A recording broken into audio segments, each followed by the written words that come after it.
At 2 a.m., my husband's boss said, "He's mine." Those words hit me like a knife. I could hear her voice through the phone, smug and confident, echoing in my ears even as my heart shattered into pieces. It wasn't a rumor, it wasn't a misunderstanding, it was real. My husband wasn't working late like he'd told me. He was in a hotel room with her, and the worst part, she was his boss, a woman who'd pretended to be my friend, who smiled at me at company parties, who once sent me flowers after my miscarriage saying, "You're strong and you'll get through this." That night I realized she wasn't comforting me, she was celebrating my pain. I remember staring at the phone, my hands trembling, my breathing shallow as her words replayed in my mind. "He's mine now. Tell me, what would you have done if you were me?" I met Daniel 7 years ago. He was ambitious, charming, and loyal, or so I thought. When we first got married, we struggled like any young couple. I worked part-time as a graphic designer while he tried to climb the corporate ladder at an architectural firm. When he finally landed a position under Olivia Hartman, the legendary CEO known for her bold designs and ruthless attitude, we celebrated for days. Olivia was everything I wasn't: polished, assertive, powerful. People whispered that she built her company from nothing after her husband's death. I admired her. I even told Daniel once, "You're lucky to work with someone like her." He smiled and said, "Yeah, she's intense." I didn't notice the hesitation then. Over time, things started to change. Daniel came home later and later. At first, I believed his excuses: big projects, tight deadlines, client dinners. But little things started bothering me. He'd come home smelling like perfume that wasn't mine. He'd turn his phone screen away when texts came in. Once, when I asked if everything was okay, he snapped, "Stop being paranoid. Not everything's about you." I remember crying in the shower that night, telling myself I was just being insecure. But that doubt, it grew like poison. The first real crack appeared one weekend when Daniel said he had to fly out for an emergency site visit. He left in a rush, but I noticed his suitcase had his best shirt, the one he wore on our anniversary. My gut screamed something was off, so I checked the company website, and guess what? The project he mentioned had already been completed weeks ago. When I called his office, his assistant casually said, "Oh, Mr. and MS, Hartman are in Chicago for a design conference." My heart sank. MS Hartman, Olivia, the same woman who once told me, "Daniel's like family to me."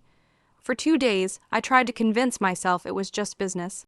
But then came that call, 2 a.m. The house was quiet except for the hum of the fridge.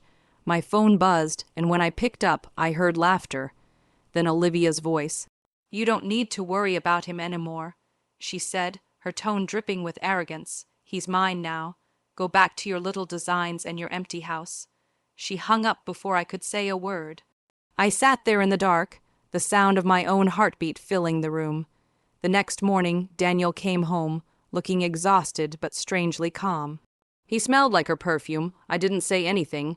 I made him breakfast, smiled, kissed his cheek, and said, "You must be tired." Inside, though, I was on fire. I wasn't going to scream or cry or throw things. No, I was going to end this quietly, smartly, and permanently. I wanted her to feel what I felt: humiliation, loss, and betrayal. Over the next few weeks, I played the perfect wife. I made dinner, listened to him complain about work, and even pretended to believe his lies. Meanwhile, I started digging. I knew Olivia's company had several pending government contracts, huge ones worth millions. I also knew she had a reputation for being creative with her accounting.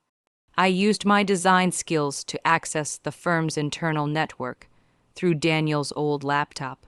He'd left it unlocked one evening, and I copied every email, every invoice, every private message between him and Olivia.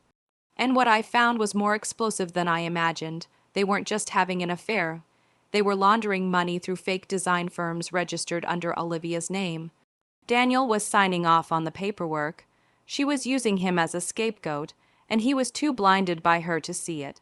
That night, as he slept beside me, I watched him and thought, "You're going to lose everything, and you won't even see it coming." I spent weeks gathering evidence, screenshots, statements, client lists. I created a detailed anonymous report and sent it directly to the Department of Finance, the press, and her biggest investor. Then I waited, but before the storm hit, I decided to confront Daniel one last time. So, I asked one evening, "How's Olivia?" He froze, the color draining from his face.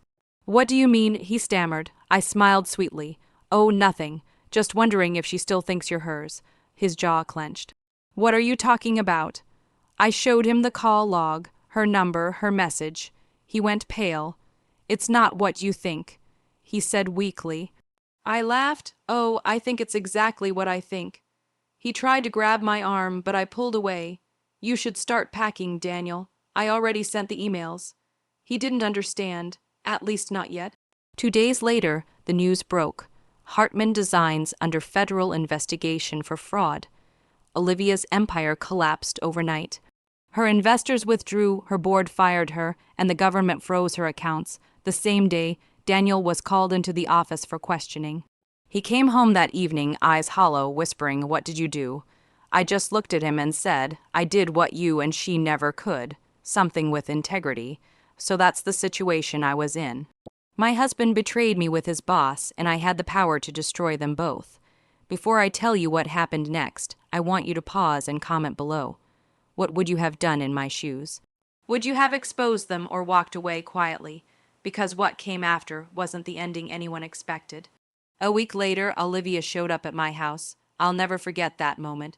Her once perfect hair was a mess, her face pale, her voice trembling. "You ruined me," she hissed. "Do you have any idea what you've done?" I stared at her, calm as ever. "You did that yourself," I said softly. "I just opened the curtain." She laughed bitterly. "You think he'll stay with you now? He's nothing without me." I smiled. "You're right, he's nothing." And I shut the door in her face. Daniel begged me for forgiveness. He said he'd been manipulated, that Olivia had threatened his job, that he didn't mean to hurt me. But love isn't an excuse for betrayal. I told him to leave, and I meant it. The following week, I filed for divorce.